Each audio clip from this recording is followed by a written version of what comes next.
Brasil atraviesa la peor crisis futbolística de su historia, mientras que en sus últimas 4 clasificaciones al Mundial fue el mejor de Sudamérica. De cara a 2026 quedó quinto detrás de Argentina, Ecuador, Colombia y Uruguay. De no haber sido por la extensión de cupos, habría tenido que jugar la repesca, una instancia que jamás visitó. Si miramos la Copa América, la conclusión es similar. Mientras que entre 1997 y 2007 conquistaron 4 de las 5 ediciones disputadas, tan solo acumularon una de las siguientes 6. Lejos de ser algo exclusivo de la mayor, la situación en las divisiones inferiores es igual de alarmante. La selección sub-23, habituada a subirse al podio de los Juegos Olímpicos, ni siquiera logró clasificarse a París 2024. La sub-20 faltó a 3 de los últimos 6 mundiales y la sub-17 ya suma 2 ediciones sin llevarse al menos la medalla de bronce. La verde-amarela no solo dejó de dar miedo, sino que tiene graves problemas de base que solucionar. Sin embargo, déjenos decirles que algo está cambiando. A un año de la gran cita mundialista 2026, fueron en búsqueda de su salvador. Lejos de tratarse de un habilidoso jugador, en una decisión increíblemente polémica, llegó Carlo Ancelotti para convertirse en su nuevo entrenador. Aunque lo cierto es que las tareas del italiano van mucho más allá de ser un simple seleccionador de jugadores. Se ha involucrado en los planes de la Confederación y es en él donde se deposita gran parte de la confianza para revivir al deporte rey. Es el mejor equipo nacional del mundo, dijo a su llegada. Acepto plenamente el reto de traer la 6ª Copa del Mundo a Brasil, pero para ello necesitamos que todo el país nos apoye. Brasil tiene que acompañar a la selección. Los jugadores deben sentirse apoyados, deben ser humildes y mantenerse unidos.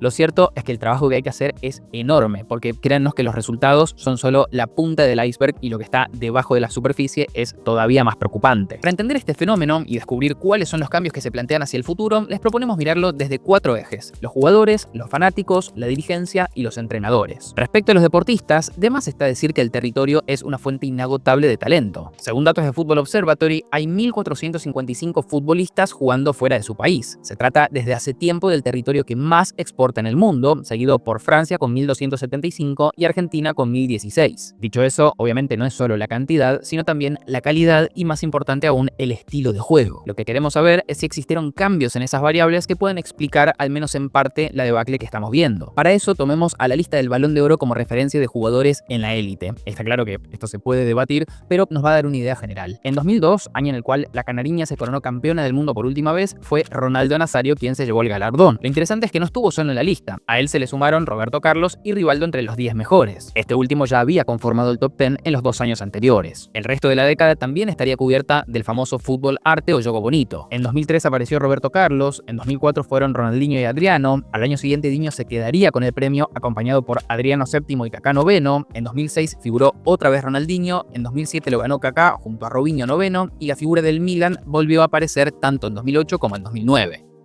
Sin embargo, llegó 2010 y por primera vez en toda la década, Brasil no tenía un futbolista dentro del top 10. El primero en figurar era Maicon en el puesto 17. Esto al menos debió prender las alarmas dentro del país, como el mejor del mundo no iba a tener uno de los suyos allí adelante. Y lo cierto es que con el paso del tiempo la situación no se modificó demasiado. El único que sería presente sería Neymar, aunque no siempre dentro del top 10. Su mejor ubicación fue el tercer puesto en 2015 y 2017. Aunque, también hay que decirlo, no fue su culpa haber compartido la era con Messi y Cristiano Ronaldo. Ya a finales de la década del 2010 y principios de la del 2020 aparecieron Alisson Becker, Vinicius y Rafinha. El punto es que la selección pasó de tener 3 futbolistas dentro de los 10 mejores, ganando varias veces el premio, a ubicar 2, 1 y quizás ningún representante en ciertos años. Habiendo dicho eso, tampoco es que se quedaron sin estrellas. Vinicius en el Real Madrid, Rafinha en el Barça, Marquinhos en el PSG, Casemiro en el United y así podríamos seguir un buen rato. Quizás una de las diferencias que se plantea internamente no es tanto la falta de nivel, sino esa separación con la identidad de fútbol arte a la que tanto nos tiene acostumbrado la selección brasilera. Cuestión que está directamente relacionado con otro factor, lo temprano que se van los jugadores al exterior. De aquellas estrellas del equipo campeón 2002, Ronaldinho emigró a los 20 años, Kaká lo hizo a los 21, Roberto Carlos a los 22 y tanto Cafú como Rivaldo a los 24. Incluso Neymar tuvo hasta los 21 para desparramar gambetas por todo Sudamérica vistiendo la camiseta del Santos antes de viajar al Barcelona. Vinicius, Estevao y Endrick, por el contrario, no llegaron a disputar ni siquiera 50 partidos en sus equipos locales antes de tomar el avión y cruzar el Atlántico. Muchos de ellos tampoco arribaron al viejo continente siendo estrellas. Vini aterrizó en Madrid y lo mandaron directamente al Castilla, que es el equipo filial del Real Madrid.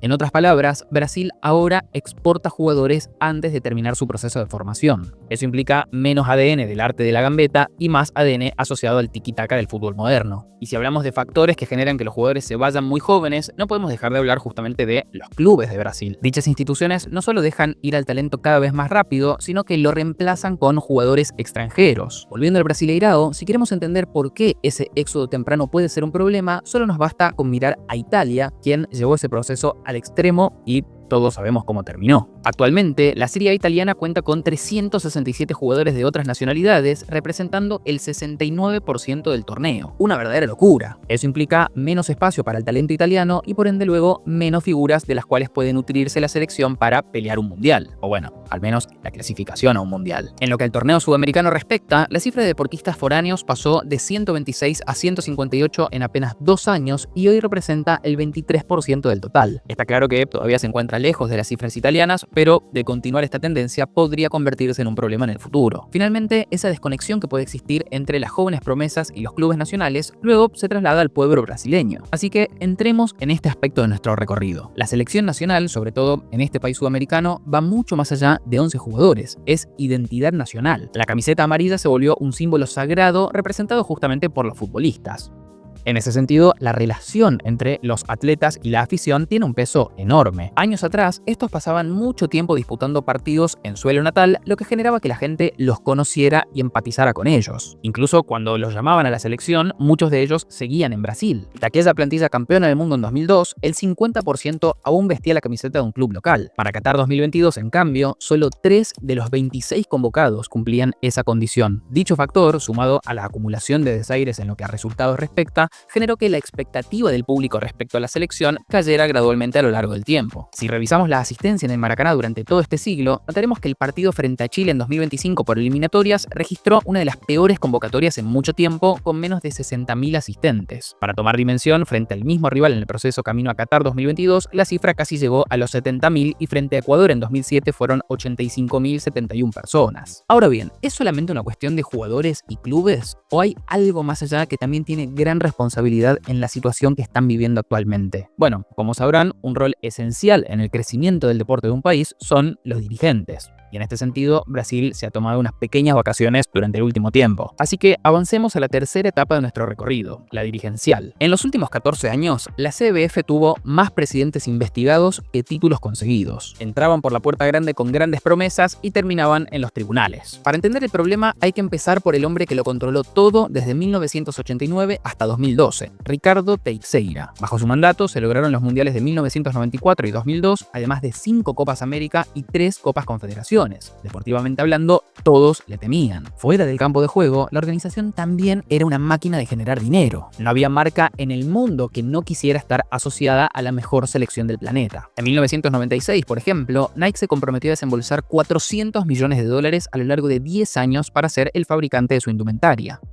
Nunca antes se había pagado semejante cifra para vestir a un club o una selección. El inconveniente fue que, mientras Brasil brillaba, ganaba títulos y generaba ingresos, la dirigencia comenzaba a opacar ese éxito. En 2012, Teixeira renunció a su cargo alegando motivos de salud. Lo cierto es que todos los medios hablaban de sospechas de corrupción relacionadas a la FIFA. De hecho, el Departamento de Justicia de los Estados Unidos abrió una investigación por aquel contrato con Nike bajo la presunción de que alrededor de 160 millones, estamos hablando del 40% del total, terminó ligado a presuntos esquemas de soborno y lavado de dinero. 7 años más tarde, la FIFA terminaría corroborando que los diversos casos de Teixeira efectivamente se asociaban de manera ilícita a la adjudicación de contratos de competiciones CBF, Conmebol y CONCACAF. El periodista deportivo Yuka Fouri dijo a la BBC: su gestión al frente de la CBF significó un atraso para el desarrollo del fútbol en Brasil a pesar de los títulos conquistados. Con Teixeira, el fútbol brasilero no avanzó nada en la dirección del profesionalismo, transparencia y gestión moderna. Luego de su salida, quienes ocuparon el lugar tampoco es que hicieron las cosas perfecto. El primero fue su vicepresidente José María Marín, que luego sería uno de los arrestados por el FIFA Gate. Acusado de delitos como lavado de dinero y la recepción de sobornos en contratos de marketing y emisión de torneos, terminó yendo a prisión en los Estados Unidos. Además, tuvo que devolver $3,34 millones dólares y pagar una multa de otros 1,2 millones. Una verdadera locura. Su sucesor, Marco Polo del Nero, asumió en 2015 y tampoco se salvó. En 2019, la FIFA lo condenó a abonar 1 millón de francos suizos y lo suspendió de por vida del ámbito deportivo debido a sobornos que había recibido entre 2006 y 2012. La situación no daba para más. Mientras que otros países profesionalizaban academias, datos y gestión, Brasil continuaba enredada en cuestiones internas. Romário lo dijo claramente: el fútbol brasileño tocó fondo en términos de vergüenza. A lo que agregó: tenemos que acabar con esta charla de corrupción e invertir en los jóvenes atletas, volver el deporte más social e invertir en el fútbol base y el fútbol femenino.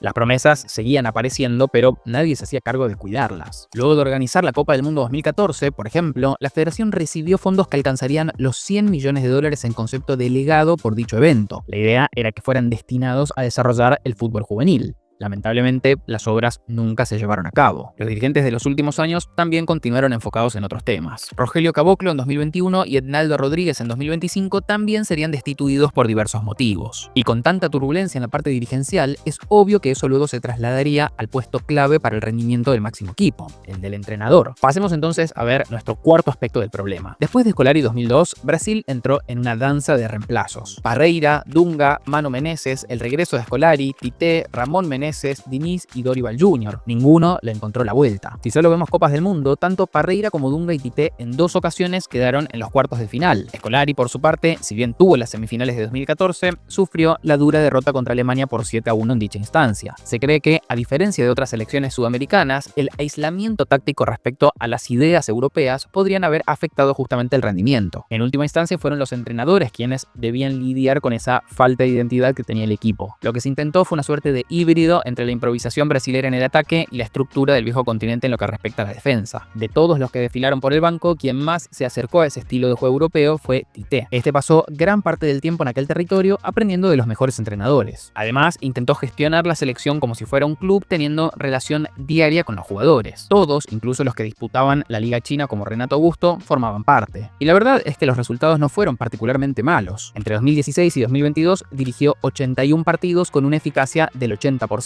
La flaqueza estuvo tal vez en los grandes momentos. La derrota contra Argentina jugando como locales en la final de 2021 y los malos resultados en Rusia y Qatar son la muestra perfecta. Luego de la cita de Medio Oriente, el técnico y la confederación separaron sus caminos. Y luego de que Tite dejara el equipo al finalizar la Copa del Mundo de 2022, todo ese orden que logró generar se fue directo a la basura. Primero colocaron a Ramón Menezes y luego a Fernando Diniz. Eso sí, este último estaba a tiempo parcial, ya que también comandaba al Fluminense. Las cosas, para sorpresa de nadie, no funcionaron. Luego vino Dorival Jr. y allí fue cuando tocaron fondo. Al fracaso de la Copa América de 2024 se le sumaron dolorosas derrotas en las eliminatorias que precipitaron su salida. Así, faltando un año para el Mundial 2026, Brasil no tenía técnico. Hasta que, en mayo de 2025, los planetas se alinearon y un viejo anhelo se volvió una realidad. Llegó el gran Carlo Ancelotti a la selección. Se transformó inmediatamente en el entrenador mejor pago de Brasil. 10 millones de euros anuales y un bono de 5 en caso de lograr el título mundialista. Según datos de Finance Football, encabeza el listado de los entrenadores de la competencia, dejando atrás a Nagelsmann de Alemania con 7 millones y a Pochettino en Estados Unidos con 6 millones. Respecto a su llegada, Felipe Luis dijo: Ancelotti fue lo mejor que nos pudo haber pasado. No garantiza el triunfo, pero era el momento para una persona así, que incluso trajo estabilidad dentro de la propia confederación.